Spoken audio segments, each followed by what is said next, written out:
ముగ్గురు తాగుబోతుల సరదా ఓ కుటుంబానికి శాపంగా మారింది. పెద్దమ్మర్పేట రోడ్డు ప్రమాదంలో గాయపడ్డ 5 ఏళ్ల చిన్నారి సంజన ఆరోగ్య పరిస్థితి ఇంకా విషమంగానే ఉంది. చావు బతుకుల మధ్య కొట్టుమిట్టాడుతోంది. పాప తల్లిని మెరుగైన వైద్య చికిత్స కోసం మరో ఆసుపత్రికి తరలించారు. మనవరాలి పరిస్థితి చూసి తల్లడిల్లిన సంజన తాతకు గుండెపోటు వచ్చింది. ఊహించని వరుస ఘటనలతో ఆ కుటుంబం కన్నీరు మున్నీరవుతోంది.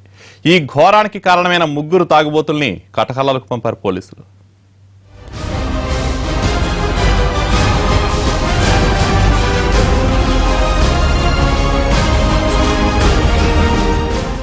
పంజగుట్టలో మిట్ట మధ్యాహ్నం తాగుబోతుల ర్యాష్ డ్రైవింగ్ రమ్య ఫ్యామిలీకి కలిగించిన నష్టం ఇప్పటికీ మానని గాయమే.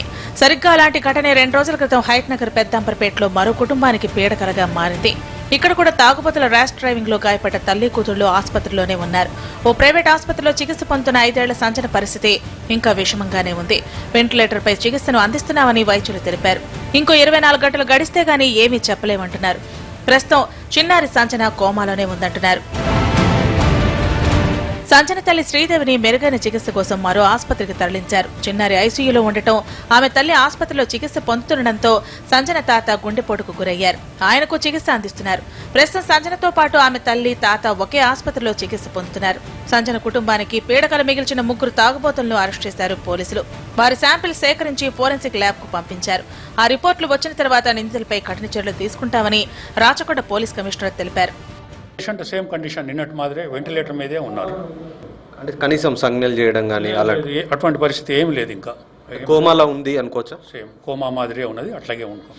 పెద్దమ్మర్పేటలో ప్రమాదం జరిగిన మరుసటి రోజే రమ్య ఘటనకు కారణమైన స్ట్రావెల్ కు బెయిల్ వచ్చింది. తప్పతాగి ప్రజల ప్రాణాలు హరిస్తున్న డ్రంక్ అండ్ డ్రైవర్లను కఠినంగా శిక్షించాలని, బెయిల్ రాకుండా చట్టాలను రూపొందించాలని డిమాండ్ చేస్తున్నారు నగరవాసులు. బ్రెయిన్ లో ఇప్పుడు బ్రెయిన్ క్లాట్ అయిందంట, బ్లడ్ క్లాట్ అయిందంట, ఎంఆర్ఐ ఏమో తీసారంట. తీసే దాంట్లో చిన్న చిన్నవి కూడా కనిపిస్తాయంట కదా, చిన్న చిన్న రక్త కణాలు క్లాట్ అయ్యాయంట.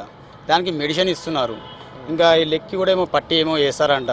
చెయ్యిరిగింది, కాలిరిగింది కదా, దాన్ని కూడా ఏమో పట్టి వేస్తామని చెప్పారు. కాకపోతే ఇంకా సీరియసే ఉంది.